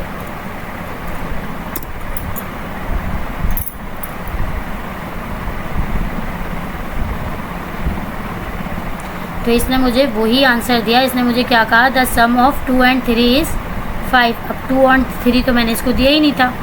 ये क्या कर रहा है भाई, ये तो दोबारा से कॉल कर रहा है। अब इसने क्या किया कि इसने इसको और इसको जो है वो कैपिटल, ये 2 टोकन हो गए। कैपिटल को अगर हम बोलें तो कैपिटल हम 2 लफ्ज़ों में तोड़ के पढ़ते हैं, कैपी और टल, 2 टोकन हो गए। तो इसने कैपिटल को जो है वो 2 कंसीडर कर लिया और पाकिस्तान को हम तीन तरह तोड़ के पढ़ते हैं, PAK पाक, IS इस पाकिस, TAN तान, पाकिस्तान। तो ये इसने 3 टोकन ले लिए। तो अब इसने क्या किया कि 2 और 3 को, यानी कि A के अंदर इसने इसके 2 टोकन रख दिए और B के अंदर इसने इसके 3 टोकन रख दिए और उसके बाद 2 और 3 को जमा करके हमें जो रिप्लाई दिया वो इसने क्या दिया, 5 दिया। ठीक है भाई, ये भी समझ में आता है। और देखते हैं, और कुछ और देखते हैं, कैपिटल ऑफ फ्रांस करके देखते हैं।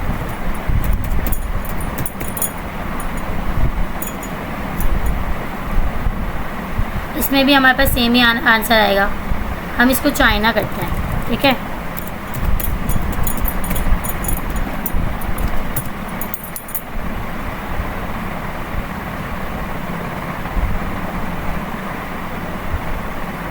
कनेक्शन एरर आ गया हमारे पास। हमारा जो वाईफाई था भाई वो डिस्कनेक्ट हो गया अनफॉर्चुनेटली और हमारे पास जो है वो कनेक्शन एरर आ गया। कोई बात नहीं, अभी वाईफाई के कनेक्ट होने का इंतज़ार कर लेते हैं। और ये इतना लंबा चौड़ा कनेक्शन एरर आया हमारे पास, दोबारा से रन करते हैं।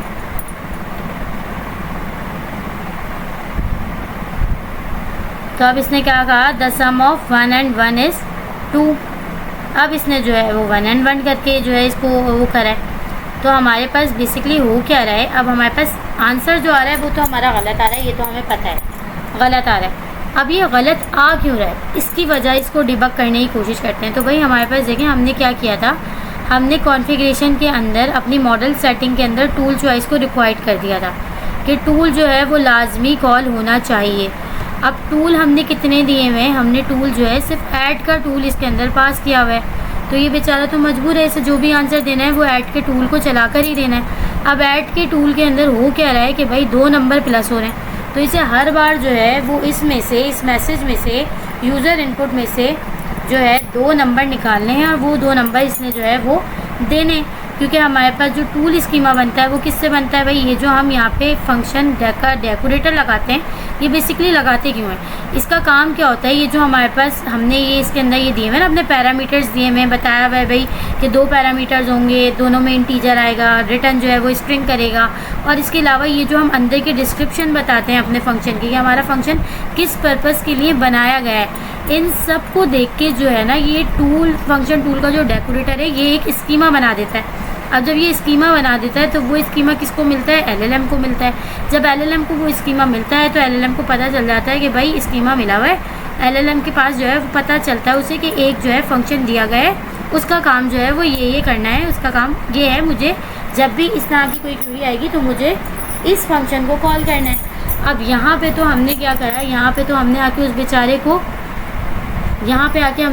को कर दिया रिस्ट्रिक्ट कि आपने जो है लाजमी टूल कॉल करना है। अब वो बेचारा तो मजबूर हो गया क्योंकि उसके पास कोई दूसरा टूल तो मौजूद ही नहीं है, और अगर हमने इसको यहाँ पे रिक्वायर्ड कहा हुआ है तो उसने जो है वो लाजमी टूल को कॉल करना है।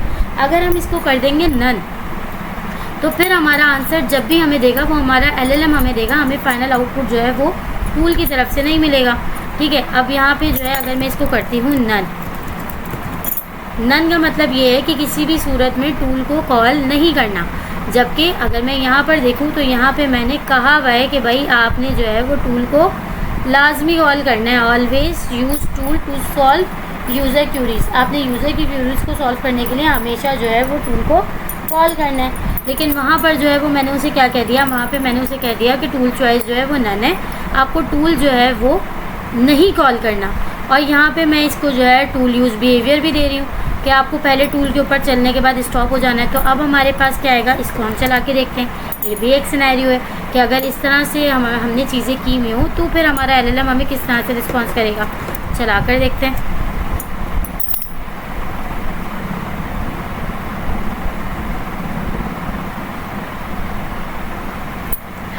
अब हमारे पास क्या हुआ, अब हमारे पास इसने ना खुद से हमें इसने जवाब दे दिया, और इसके अंदर इसने उस तरह से हमें जवाब नहीं दिया जिस तरह से ये देता है। ठीक है, इसने क्या किया, इसने खुद से हमें एक आंसर दे दिया और इसका फॉर्मेट बिल्कुल चेंज है। अगर हम देखें अपने फॉर्मेट को तो ना तो ये टूल का फॉर्मेट है, ठीक है, ना तो ये टूल का फॉर्मेट है। टूल के फॉर्मेट में तो इस तरह से आंसर आना चाहिए था, लेकिन इस तरह से तो नहीं है। ना तो ये जो है एलएलएम का फॉर्मेट है। तो हम एक काम करते हैं कि हम इसको हटा देते हैं। ठीक है, अब हम देखते हैं कि अब हमारे पास क्या आंसर आता है। देखिए हमारे पास जो एग्ज़ाम होने वाला है ना वो हमारे पास, अच्छा ये जो हमारे पास आंसर आ रहा है ना इस तरह से, ये हमारा जो हमने टेम्परेचर सेट किया था आई थिंक उसकी वजह से आ रहा है। तो हम एक काम करते हैं, टेम्परेचर को हटाते हैं और टेम्परेचर को हटा के देखते हैं कि भाई हमारे पास आंसर क्या आता है। चीज़ों को ना इसी तरह हम जब लगा के हटा के देखेंगे तो फिर हमें सिनेरियो समझ में आएगा कि क्या करने पे हमारे पास क्या हो रहा है। ठीक है, तो अब देखते हैं कि अभी हमें क्या आंसर देता है। अगेन हमारे पास कनेक्शन एरर आ गया क्योंकि हमारा जो नेट है वो आ रहा है और जा रहा है। इसको पता नहीं क्यों मसले हुए हैं। ये भी कह रहा है कि मैं पढ़ने नहीं दूँगा। यहाँ पे चला के देखते हैं कि अब हमारे पास आंसर क्या आ रहा है। अब भी हमारे पास टूल कॉल जो है वो बिजिंग आ रहा है। अब हम एक काम करते हैं, हमने टेम्परेचर को हम वापस लगाते हैं और हम टूल चॉइस को हटाते हैं। ठीक है, अब हम इसको चलाकर देखते हैं कि हमारे पास आंसर जो है वो बेसिकली उस तरह से आ क्यों नहीं रहा जिस तरह से हमारे पास आना चाहिए। हमारे पास तो टेक्स्ट फॉर्मेट के अंदर आता है एग्जैक्टली। अब हमारे पास आ गया आई am sorry I can not fulfill this requires the available tool lack the availability to provide information about countries and their capital. I can only add 2 numbers. अब यहाँ पे तो इसने मुझे ये आंसर जो आया है ये मेरा एलएलएम से आया है। अब इसके हमें पता क्या चला कि जब भी हम अगर टूल चॉइस देंगे, भले हमने ऑटो दिया हुआ हो, ठीक है, हमने क्या दिया हुआ था, बल्कि हमने टूल चॉइस नन दिया हुआ था आई थिंक। लगा के वापस चेक करते हैं। हाँ, हमने नन दिया हुआ था, तो हम इसको कहते हैं ऑटो। ऑटो का मतलब है कि अथॉरिटी अब एलएलएम के पास है, वो चाहे तो टूल को कॉल करे, चाहे तो टूल को कॉल ना करे। तो अब देखते हैं, तो अब भी हमारे पास जो आंसर आया ये हमें टेक्स्ट को देख के पता चल गया कि ये आंसर जो है वो हमारे पास कहाँ से आ रहा है, LLM की तरफ से आ रहा है। और ये क्या कह रहा है, I am sorry I can not fulfil this request, the available tools can only perform addition. अब ये चीज़ क्यों हो रही है, अब हम जाते हैं अपनी इंस्ट्रक्शंस पे।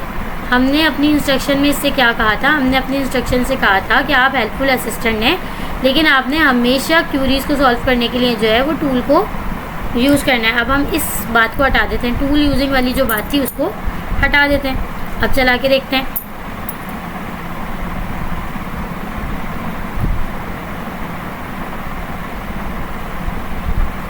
यहाँ पे भी हमारे पास यही वाली बात कह रहा है कि मुझे जो टूल मिला हुआ है वो जस्ट सिर्फ और सिर्फ किसके लिए मिला हुआ है, ऐड करने के लिए मिला हुआ है।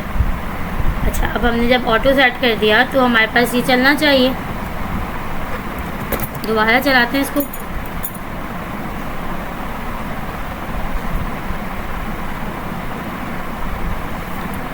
ओके, अब हम एक काम करते हैं कि हम कॉन्फ़िग की फ़ाइल में से टूल चॉइस को हटा देते हैं, जो हमने अपनी इसके अंदर सेट की हुई थी, इसको हम हटा देते हैं। ठीक है, हमने इसको हटा दिया और हमने अपना प्रॉम्प्ट भी सही कर दिया।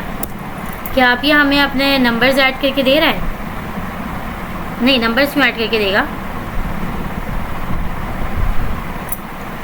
अच्छा, यहाँ पे हमारे पास जो है वो सिर्फ़ और सिर्फ किसको रीड कर पा रहा है, वो सिर्फ इस टूल को ही रीड कर रहा है। और वो यही कह रहा है कि भाई मैं जब भी अगर आंसर दूंगा तो वो मैं जो है वो टूल को कॉल करके ही दूंगा। तो ये देखें, ये मुख्तलिफ़ सिनेरियोज़ और बिहेवियर्स हैं अब जो हमें देखने पड़ेंगे कि हमारे पास जो है ये चीज़ें क्यों हो रही हैं या हमारे पास ये चीज़ें क्यों आ रही हैं। ठीक है, तो ये मुख्तलिफ़ से सिनेरियोज़ और होते, तो आई होप कि काफ़ी हद तक आप लोगों को चीज़ें जो हैं वो क्लियर हो रही होंगी कि हम क्या चीज़ किस तरह से करेंगे तो हमारे पास किस तरह से चीज़ें वर्क करेंगी। अगर मैं इस टूल को भी हटा दूँ और अब मैं इससे पूछूं तो अब तो हमने इसको कोई टूल नहीं दिया हुआ। अब इसने जब इसके पास से टूल हट गया तो अब इसने क्या किया, अब इसने मुझे बिल्कुल प्रॉपर आंसर दे दिया, the capital of China is Beijing. तो ये हमारे पास जो आंसर इस तरह का आ रहा था वो किस वजह से आ रहा था, टूल की वजह से आ रहा था कि हमने इसको जो टूल दिया हुआ था वो क्या दिया हुआ था, हमने इसको वो दिया हुआ था। अब हम एक काम करते हैं, टूल्स के अंदर अब हम होस्टेड टूल को यूज़ करके देखते हैं। ठीक है, तो मैं इसके अंदर वेब सर्च को यूज़ करती हूँ, इसको करती हूँ मैं सिंपली कॉल, और यहाँ से आके नहीं ENV की फ़ाइल से आके मैं अपनी इस वाली को कर देती हूँ कमेंट, और इसको कर देती हूँ मैं कमेंट अप। ठीक है, अब होस्टेड टूल को चला कर देखते हैं। अब इससे कुछ रिसेंट पूछते हैं, what is the current weather of Karachi. ठीक है, अब मैंने इससे बोल दिया कि भाई what is the current weather of Karachi. Temperature मैंने इसके अंदर सेट किया हुआ है। ठीक है, मैक्स टोकन्स भी मैंने इसे बताए हुए हैं कि कितने टोकन्स में आपने आंसर देना है। अब देखते हैं कि हमें क्या आंसर देता है। अच्छा, ये अब हमें कह रहा है कि भाई क्या आंसर दे रहा है, result run what is the current weather of. अच्छा, रन कॉन्फ़िग अब हमें नहीं चाहिए, वहाँ पे तो इसको एक्सटर्नल क्लाइंट मिल रहा है। छोटी छोटी सी चीज़ें जो आपको देखनी पड़ेंगी। ठीक है, अब हम यहाँ से हटा देते हैं ये रन कॉन्फ़िग और अब इसको चला कर देखते हैं।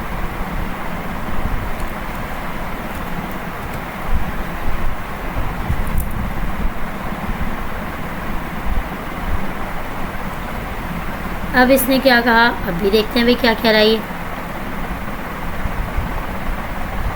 इसे जो है वो रिस्पांस नहीं मिल रहा, ये रिस्पांस गेट नहीं कर पा रहा, नॉट सपोर्टेड विथ। ये हमारे मॉडल का मसला बता रहा है भाई कि ये जो मॉडल है ये प्रीवियस है, इसके अंदर जो है वो वेब सर्च प्रीव्यू जो है वो सपोर्टेड ही नहीं है।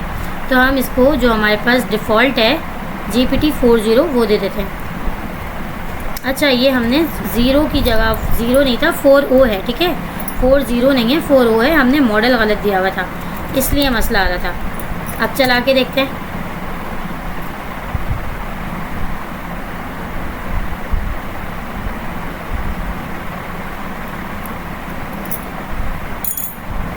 तो हमारे पास जो है भाई वो इसने आंसर दे दिया। इसने कहा as of 4:11 AM PQR on August 7, 2025 the current weather in Karachi Pakistan is mostly cloudy with a temperature of 82 Fahrenheit yes 28 centigrade.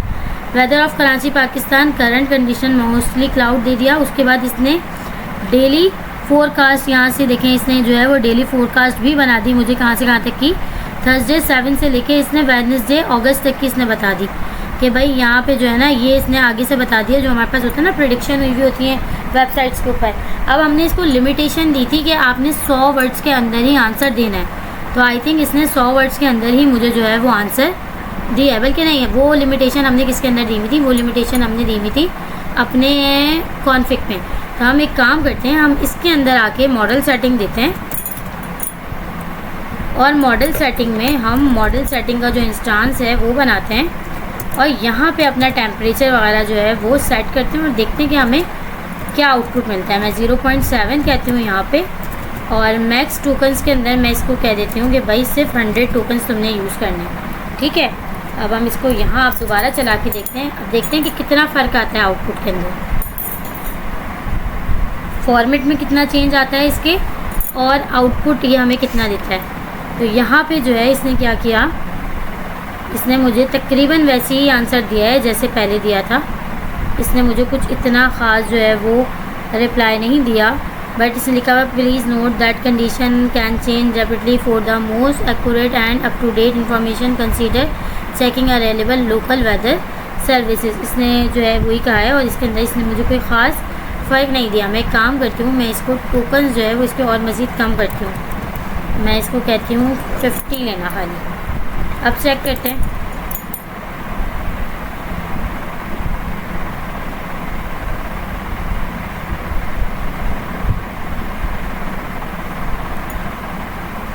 अब इसके टोकन जो हैं वो यहीं पर ही पूरे हो गए भाई, 50 टोकन इसके यहीं पर ही पूरे हो गए। तो ये देखें इसने आगे मुझे प्रिंट ही करके कुछ नहीं दिया। अगर मैं आप लोगों को दिखा सकूं यहाँ पे जूम करके, तो भाई ये मैंने यहाँ पे अपनी कमांड चलाई दोबारा और यहाँ पे इसकी 50 टोकन्स की लिमिट जो है वो पूरी हो गई और इसने मुझे आगे प्रिंट ही करके नहीं दिया। इसने आंसर मुझे कितने में दे दिया, 100 टोकन्स के अंदर इसने मुझे आंसर जो है वो दे दिया। तो ये होते हैं हमारे पास होस्टेड टूल। अब हम फाइल सर्च टूल को भी यूज़ करके देखते हैं। हम इसके अंदर देते हैं file search tool. File search tool के अंदर हमारे पास जो वेक्टर आईडी होती है ना, वो हमारे पास मोस्ट इम्पॉर्टेंट इसका वेरिएबल होता है। वेक्टर स्टोर आईडी वो हमें लाजमी देनी होती है। तो हम जाते हैं वापस अपने ब्राउज़र पे और स्टोरेज पे अगर हम जाएं तो हमारे पास जो वेक्टर स्टोर आईडी थी वो क्या थी, ये थी हमारी वेक्टर स्टोर आईडी। ये इसको देते हैं,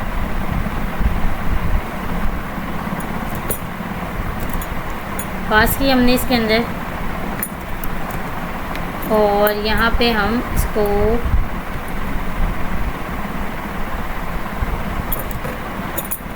वेब सर्च को हटा देते हैं, खाली फाइल सर्च को देकर देखते हैं।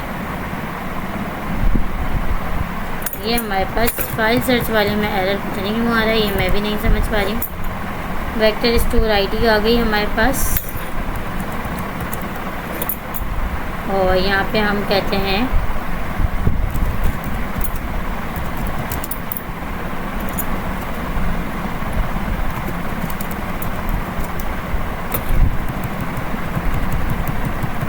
इसको तो हम URL हेल्पफुल असिस्टेंट ही देते हैं।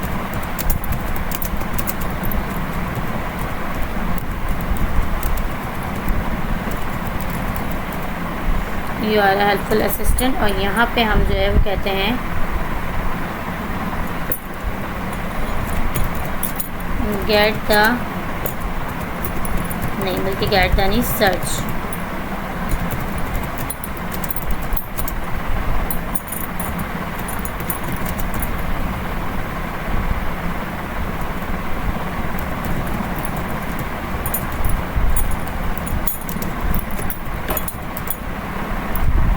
सेक्शन और यहाँ पे मेरे पास एक अदद और मॉडल सेटिंग को हटा दूँ। अगर मैं फाइल सर्च टूल इसको कॉल किया, वेक्टर स्टोर दिया और इसके अलावा एक और चीज़ इसके अंदर हम क्या पास कर सकते हैं वो भी देख लेते हैं। मैक्स नम रिज़ल्ट हम दे देते हैं,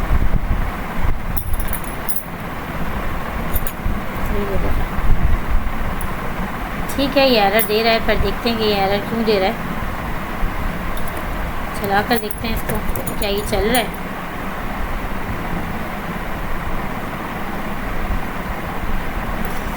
अच्छा, यहाँ पे हमारे पास बैड रिक्वेस्ट कह रहा है ये रिस्पॉन्स, एरर कोड रिस्पॉन्स इसको नहीं मिला, और ये कह रहा है कि आपकी जो वेक्टर स्टोर आईडी है ना वो इनवैलिड टाइप है। तो हमारे पास आईडी देने में कोई गलती हो रही है। इसकी आईडी तो हमारे पास यही आई है भाई।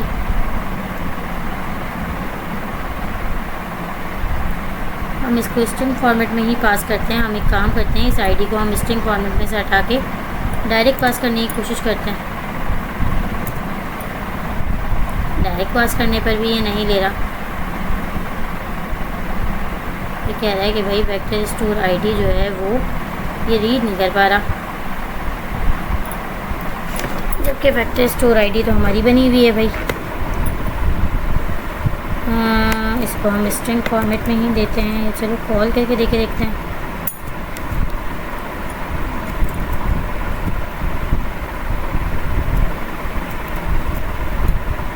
नहीं, इस तरह भी नहीं लेगा। हम एक काम करते हैं, हम इसको ना वेक्टर स्टोर आईडी का एक वेरिएबल बना लेते हैं, और उसके अंदर से env के अंदर जाते हैं। यहाँ पे बनाते हैं हम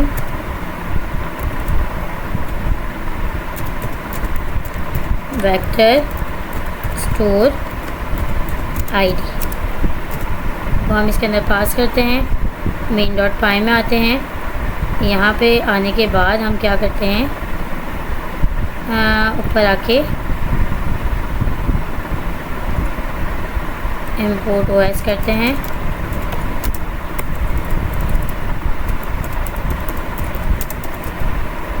OS करते हैं, और यहाँ पे हमें from .env import load.env, यहाँ पे आके लोड करते हैं अपनी फ़ाइल को, और यहाँ पे हम बनाते हैं वेक्टर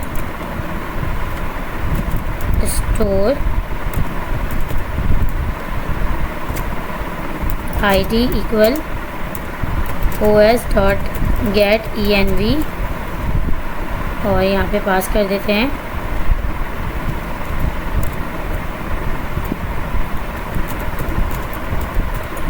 वेक्टर स्टोर आईडी, और यहाँ पे हम इसको पास करते हैं वेक्टर स्टोर आईडी।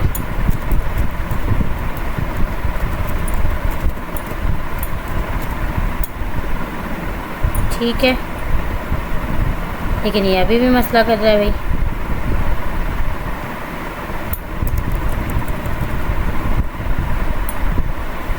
अभी भी हमें वेक्टर स्टोर आईडी में मसला कर रहा है।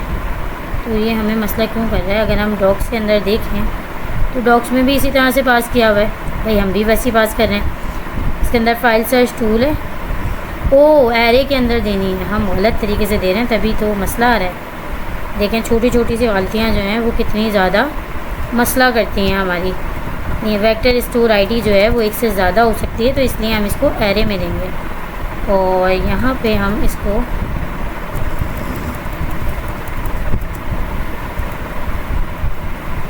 लेकिन ये तो हमसे एरे में भी नहीं ले रहा। हम इसको देते हैं पहले मैक्स नम रिज़ल्ट 4 या 3 कॉमा, और फिर वेक्टर स्टोर आईडी,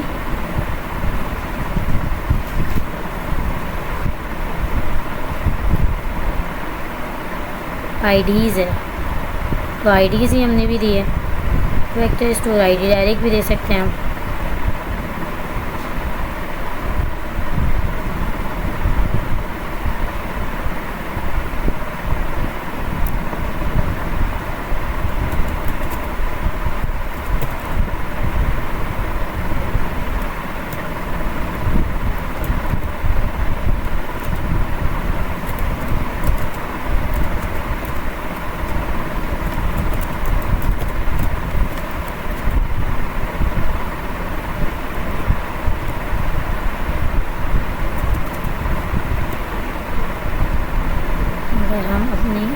फाइल के अंदर आए,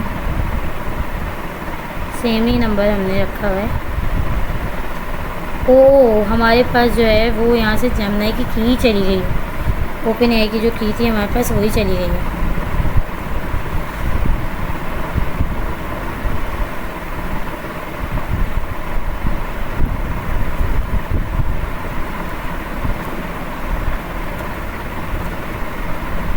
ये हमारे पास भंड जो है ना, ये पता नहीं क्यों हो रहे हैं।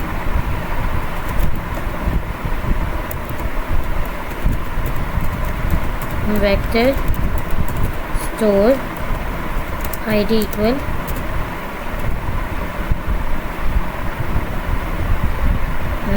आ गया हमारे पास ये। यहाँ पे हम सिंपली अपना वेक्टर स्टोर आईडी पास करते हैं। अब तो इसको इशू नहीं करना चाहिए, अब तो हम इसको पास कर चुके हैं।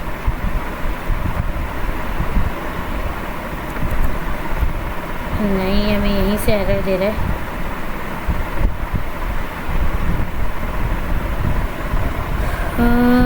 क्या हुआ है भाई, ये क्यों नहीं ले रहा?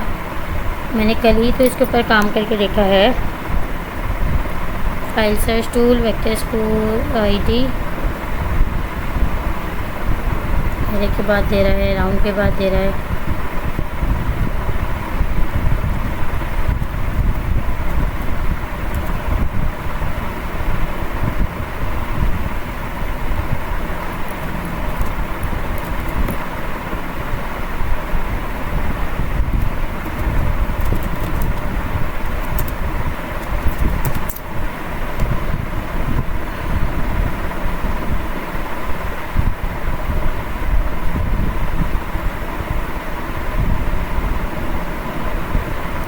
अच्छा, हमने इसको 3 दिए थे, तो यहाँ पे इसने 3 टर्न लिए और तीनों के अंदर इसको ये फेल्ड हुआ। Get add info, get add info, get add info, उसके बाद इसने निकाल के दे दिया। अच्छा, ये यहाँ पे एरर्स दे रहा है, बट इसने जो है वो मुझे आंसर निकाल के दे दिया। Here are the multiple choice question MCQs from the model setting section of the document. और मैं खामा इसके चक्कर में इतना ज़्यादा जो है वो परेशान हो रही थी कि भाई ये मुझे क्यों एरर शो करा रहा है बार बार। मैं ख़ुद परेशान थी कि भाई मैंने कल तो इसके ऊपर काम किया है, ये बाकायदा सही तरह से काम कर रहा था, तो अब इसने जो है वो मुझे क्यों इस तरह की चीज़ें ये कर रहा है। तो यहाँ पे हमारे पास जो है वो आ गए हमारे पास डॉक्यूमेंटेशन के अंदर। हमने इसको कहा था कि 3 टर्न लेना, मैक्स टर्न हमने कहा था रिजल्ट में 3 टर्न लेना। 3 टर्न लेने के बाद चौथे टर्न में इसने जो है वो मुझे आंसर दे दिया और यहाँ पे आ गया here are the multiple choice question MCQs from the model setting sections of the document. तो यहाँ पे हमारे पास क्या है, primary function of model setting क्या होता है हमारे पास, hold optional config for calling an LLM। ये हमारे पास जो है वो प्राइमरी फंक्शन होता है मॉडल सेटिंग का। उसके बाद है controls LLM randomness and creativity. तो हम टेम्परेचर के थ्रू जो है वो चेक करते हैं, कंट्रोल करते हैं। How to make output more deterministic, output को किस तरह से और ज़्यादा हम जो है वो डिटरमिनिस्टिक बना सकते हैं। लोअर टेम्परेचर के साथ जो है वो हम डिटरमिनिस्टिक बना सकते हैं। और अगर आपको क्रिएटिविटी बढ़ानी है तो आप टेम्परेचर को बढ़ा भी सकते हैं। उसके बाद है what does top P do. Top P क्या करता है, keep most probable tokens above a simulative threshold. ठीक है, थ्रेशोल्ड। तो यहाँ पे हमारे पास जो है वो टॉप पी जो है मैं कह रही थी ना, टोकन से रिलेट होता है।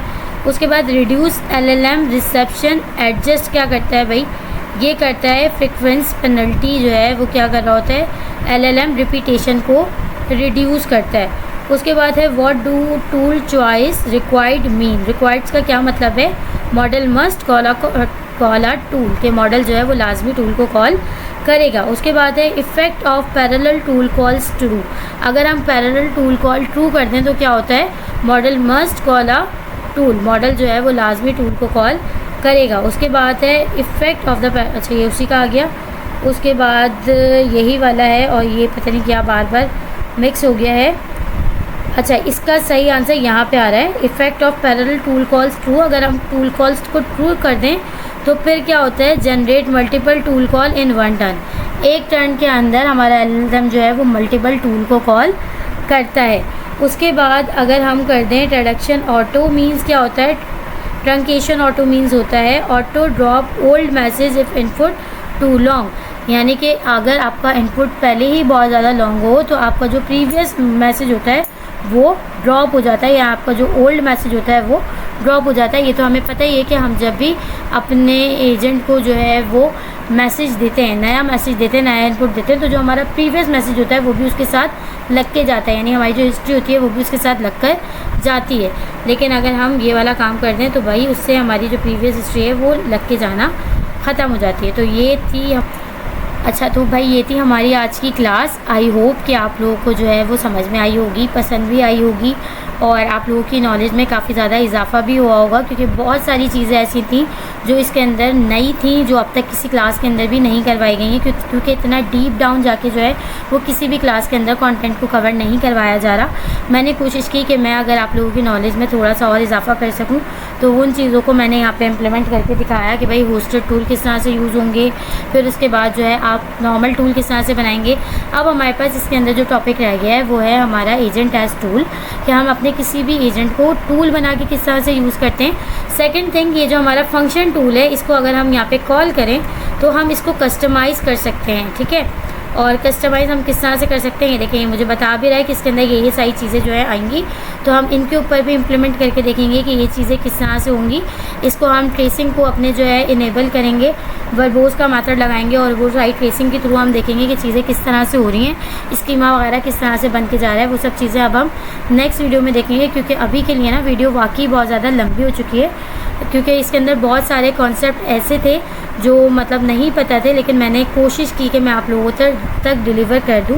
और आप लोगों को, अगर आप लोगों की नॉलेज में और मज़ीद इजाफा हो सकता है इस वीडियो को देख के, तो वो आप लोगों के लिए बेनिफिशियल हो और इजाफा हो जाए, और मे भी हो सकता है कि ये सारी इन्फॉर्मेशन जो है वो हमारे एग्ज़ाम में भी हमारे लिए यूज़फुल हो। मैं अपनी तो तैयारी कर ही रही हूँ, तो मैंने सोचा कि साथ में आप लोगों की भी जो है वो इस तरह से तैयारी होनी चाहिए, तो इसलिए मैंने जो है वो वीडियो को एडिशनल चीज़ें भी इसके अंदर ऐड कर दी, जो मैंने पहले सोचा नहीं था कि मैं एडिशनल चीज़ें करके दिखाऊंगी, लेकिन वो एडिशनल चीज़ें भी मैंने इसके अंदर ऐड कर दी हैं। अब जो हमारे पास बाकी के टॉपिक्स रह गए हैं, वीडियो बहुत लंबी हो रही है, इसलिए वीडियो को स्टॉप कर रही हूँ यहीं पे। मिलते हैं इंशाल्लाह कल आगे की चीज़ों के साथ। तब तक के लिए अपना बहुत बहुत बहुत ज़्यादा ख्याल रखिएगा, मुझे दुआओं में याद रखिएगा, और अगर वीडियो अच्छी लगी है तो इसको शेयर करना, लाइक करना, कमेंट करना मत भूलिएगा, और दूसरों के साथ शेयर ज़रूर किया करें, क्योंकि अगर आपके लिए हेल्पफुल है तो मे भी हो सकता है कि वो किसी और के लिए भी हेल्पफुल साबित हो, और किसी और की भी जो है वो इससे हेल्प हो सके, और जो मेरा पर्पस होता है वीडियोस बना के अपलोड करने का चैनल पे, वो भी किसी तरह से पूरा हो जाए। अल्लाह हम सबका हामी और नासिर हो। और प्लीज़ कमेंट्स भी ज़रूर किया करें, क्योंकि कमेंट्स पढ़ के ना मुझे थोड़ी सी मोटिवेशन मिलती है। मैं जब थोड़ी ठंडी होने लगती हूँ ना, तो आप लोगों के कमेंट्स ही होते हैं जो मुझे मोटिवेट करते हैं कि नहीं यार, मुझे जो है वो वीडियोस अपलोड करनी चाहिए, मैंने क्यों एकदम से सब कुछ करना छोड़ दिया है। वैसे ही मैं बहुत ज़्यादा लेकिन दिखाने लगी हूँ इस चीज़ के अंदर, उसके लिए मैं आप लोगों से बहुत ज़्यादा माज़रत ख्वाह हूँ, पर मैं क्या करूँ, मैं चाह कर भी नहीं कर पाती, क्योंकि कोर्स बहुत ज़्यादा लेंथी है, अपनी चीज़ें बहुत ज़्यादा हैं जो कवर करनी है, साथ में फिर रूटीन भी कुछ इस तरह की है, टफ़ चल रही है, तो इसलिए चीज़ें टाइम को मैनेज करना थोड़ा मुश्किल हो जाता है, तो उसके लिए माज़रत। बट ये है कि जब भी मुझे मौका मिलता है, टाइम मिलता है, तो मैं कोशिश ज़रूर करती हूँ कि मैं आप लोगों की जितनी हेल्प कर सकूँ अपनी वीडियोज़ के थ्रू, उतनी आप लोगों की हेल्प करूँ। तो चलिए मिलते हैं इंशाल्लाह कल, तब तक के लिए मुझे इजाज़त दीजिए। अल्लाह हाफ़िज़।